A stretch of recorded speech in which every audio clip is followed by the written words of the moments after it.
There's a silence that settles in after a long day, a quiet that isn't peaceful but empty.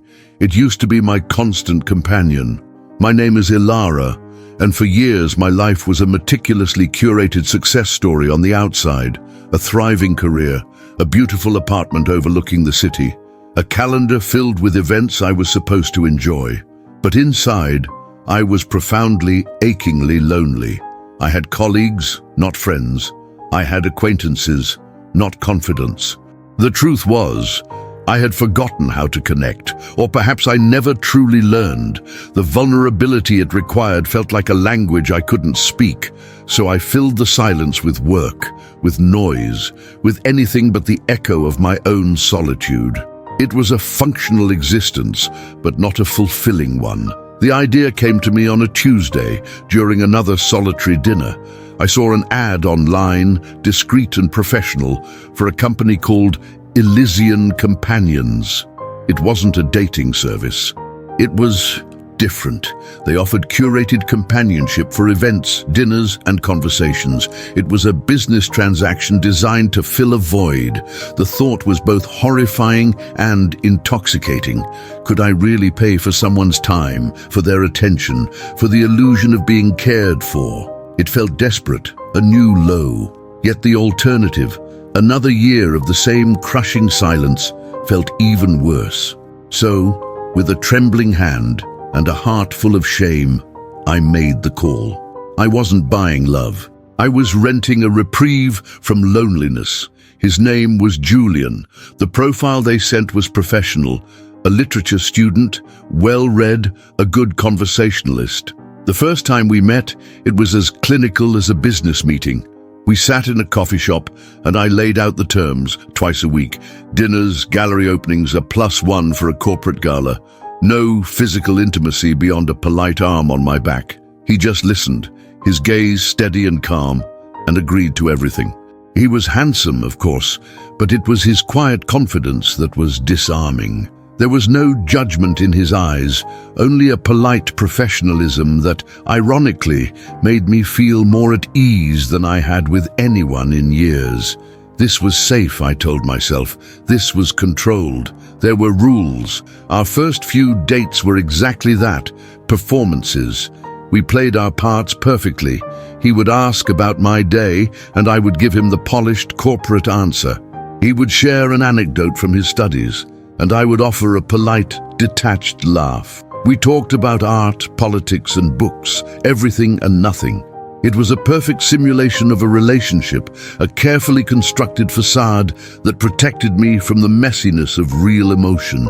I was the client, he was the service provider, and for a while, that was enough. The silence in my apartment was replaced by the memory of our conversations. The emptiness was filled with the anticipation of our next meeting. It was a fragile, artificial comfort, but it was more than I'd had in a very long time. But then small things started to happen, imperceptible shifts in the script we were following. One evening at a crowded gallery, he noticed I was overwhelmed and quietly guided me to a secluded balcony. Not because the contract said to, but because he seemed to genuinely see my discomfort. Another time I mentioned a favorite childhood book in passing, and the next week he brought me a rare first edition he'd found in a used bookstore. He said he just stumbled upon it. These weren't billable hours or contractual obligations. They were small, unscripted acts of kindness that began to systematically dismantle the walls I had so carefully built around my heart. The transaction was becoming something else, something terrifying and beautiful that I had no idea how to control. The clear, sharp lines of our arrangement began to smudge, bleeding into something softer and far more dangerous. The professional distance I had insisted upon started to feel less like a shield and more like a cage.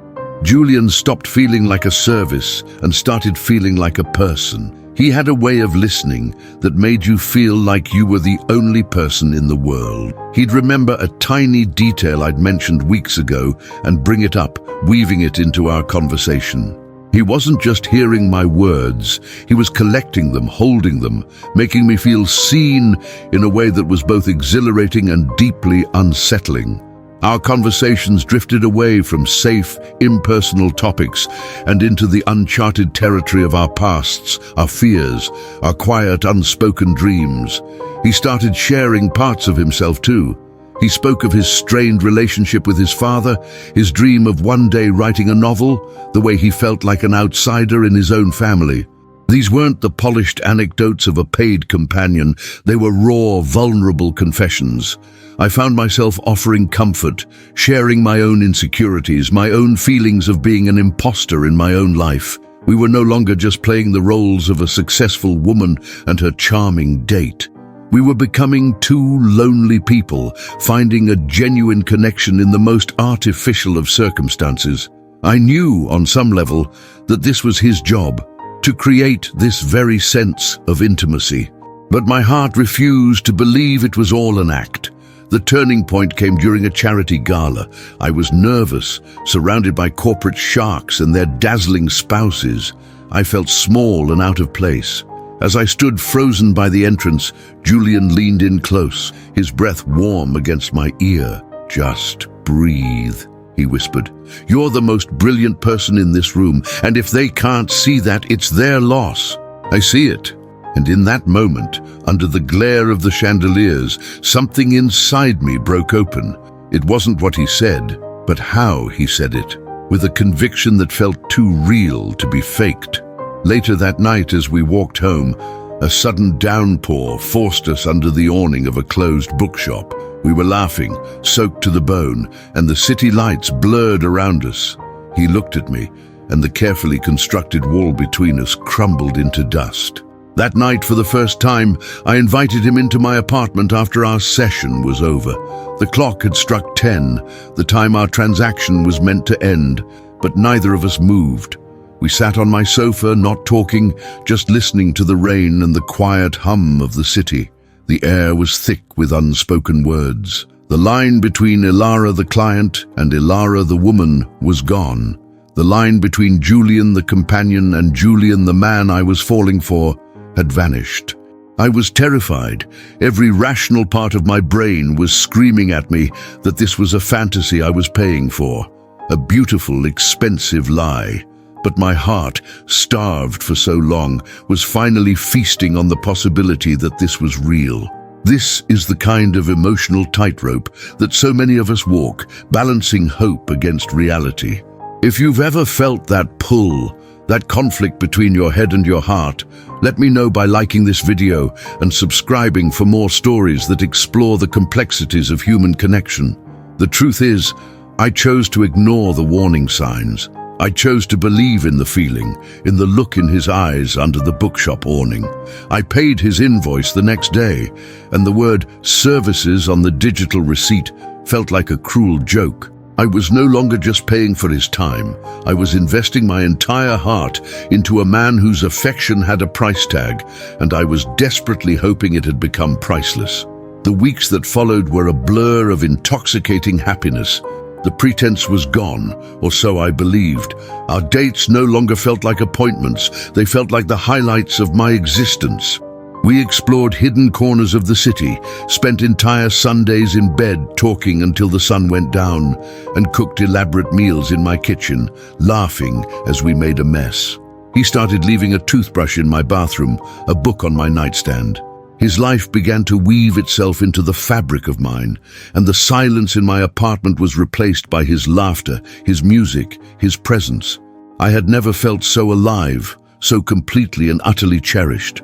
The shame I once felt about hiring him had been replaced by a profound sense of gratitude that our strange beginning had led us to this beautiful reality. I stopped the payments. One morning, over coffee, I took a deep breath and told him that our arrangement was over. I saw a flicker of panic in his eyes, and my heart sank, but I pushed on. I told him I didn't want a companion I had to pay for. I wanted him. Just him. I wanted a real relationship built on whatever this incredible thing between us was. I wanted to wake up next to him because he wanted to be there, not because a contract dictated it. I held my breath, terrified that this was the moment the illusion would shatter. But instead he smiled, a slow, genuine smile that reached his eyes. He took my hand and said, "I was hoping you'd say that. It's all I've wanted." The relief was so overwhelming it brought tears to my eyes. We were real. We were a real couple. We told people we'd met through a mutual friend. The lie was easy, comfortable. We met my colleagues. He introduced me to a few of his university friends. Everything was perfect. He was everything I had ever wanted. Intelligent, kind, attentive, and deeply passionate. He encouraged my career, celebrated my victories, and held me through my moments of self-doubt. I was convinced I had found my soulmate in the most unconventional way imaginable. The origin of our story became a secret, amusing anecdote we would one day tell our children. I was so blinded by love, so desperate for the fantasy to be true, that I ignored the tiny inconsistencies, the occasional hushed phone calls he would take in the other room, the vagueness about certain parts of his finances. I dismissed them as trivial, as the normal complexities of merging two lives. My love for him was an all-consuming fire. I'd spent so many years emotionally numb that this sudden, intense feeling was like a dam breaking. I trusted him implicitly. I gave him a key to my apartment. I shared my deepest secrets, the ones I'd never uttered to another soul. I made him the center of my world, the anchor in my once drifting life. My friends, the few I had, were thrilled for me. They saw the change in me, the light in my eyes, the genuine happiness that radiated from my very being. "You deserve this, Ilara," they'd say, and I believed them. I believed I deserved this love, this man, this perfect life we were building. I was so sure, so blissfully, naively sure. The decision to propose was not a spontaneous one. It was the logical conclusion of the love I felt. I knew he was the one. I spent weeks planning it. I bought a ring, a simple, elegant band that I knew he would love. I booked a weekend trip to a quiet cabin by a lake, the kind of place he always said he dreamed of writing his novel in. This was it. This was the moment our future would officially begin. I imagined the look on his face, the surprise, the joy. I packed our bags, my heart thrumming with an excitement so pure it felt sacred. I had no idea that I wasn't walking toward my future, but toward the single most devastating revelation of my life. The truth was waiting for me, not in a lakeside cabin, but in a forgotten envelope in his jacket pocket. The evening before our trip, as I was packing his bag for him as a surprise, my hand brushed against a crisp envelope in the inner pocket of his coat. It wasn't a letter. It felt formal, corporate. Curiosity, a cold, prickling sensation, got the better of me. My fingers trembled as I pulled it out. The logo in the corner made my blood run cold. Elysian Companions. It was an invoice, but it wasn't an old one from when I used to pay. It was dated just last week, and the client name wasn't mine. It was a man's name, a name I recognized. Marcus Thorne, my company's biggest rival, a man I had been competing against for a lucrative international contract for the past 6 months. A man who would do anything to win. The world didn't just stop. It fractured into a million sharp, piercing pieces. I sank to the floor, the envelope clutched in my hand. My mind raced, frantically trying to connect the dots, to find another explanation, any explanation other than the monstrous one taking shape in front of me. Every memory, every shared laugh, every tender moment was instantly recontextualized, tainted by this horrific new lens. His chance encounter with my colleague at a coffee shop, his innocent questions about my work stress, about the sticking points in the Thorne proposal, his encouragement to take a specific strategic direction, one that had recently backfired. It wasn't love. It wasn't a connection. It was corporate espionage, dressed up in the perfect disguise of everything I had ever wanted. I felt a profound physical sickness wash over me. I had not just been deceived, I had been weaponized. My loneliness, my deepest vulnerability, had been identified, targeted, and exploited for a business deal. He hadn't been paid to love me. He had been paid to use me. The intimacy I cherished was a lie. The secrets I shared were likely now bullet points in a competitor's strategy report. The man I was planning to propose to tomorrow didn't exist. He was a character, a role played by a man named Julian, an actor whose performance was so convincing it had captured my entire soul. The heartbreak was absolute, a physical pain that radiated from my chest, making it hard to breathe. When he walked through the door an hour later, smiling, holding a bottle of wine for our pre-trip celebration, I couldn't speak. I just looked at him, and he must have seen the devastation in my eyes. His smile faltered. I held up the invoice. I watched the color drain from his face. The charming, loving man I knew evaporated before my eyes, replaced by a cornered stranger. There was no grand confession, no tearful apology. Just a quiet, hollow silence that was 1,000 times more damning than any excuse he could have offered. The man I loved was a ghost, a fiction, and I, the successful, intelligent woman, had been the biggest fool. The worst part was the insidious self-blame that crept in. How could I have been so stupid? How could I have ignored the red flags? I had paid for the beginning of this lie myself. I had opened the door and invited the monster in. I had handed him the keys to my life, my career, and my heart, and he had systematically ransacked all of it. The betrayal wasn't just his. It felt like a betrayal of my own judgment, my own instincts. The love story I thought I was living was, in fact, the most humiliating chapter of my life. And as he stood there, speechless, I knew that the beautiful dream was over, and the waking nightmare was just beginning. There was no shouting, no screaming. My grief was too heavy for that. I simply asked him to leave. The confrontation that followed was quiet, brutal, and stripped of all illusion. He tried to explain, of course. He said that Marcus Thorne had approached the agency after learning I was a client. He saw an opportunity. Julian claimed he initially took the job for the money, that it was just an assignment. But then he insisted that it had changed.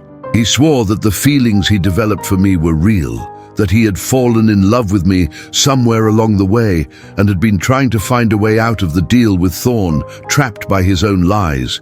He said he was going to tell me after our trip. I listened to his words, searching his face for a single shred of sincerity I could cling to. But how could I? His entire existence in my life was a paid performance.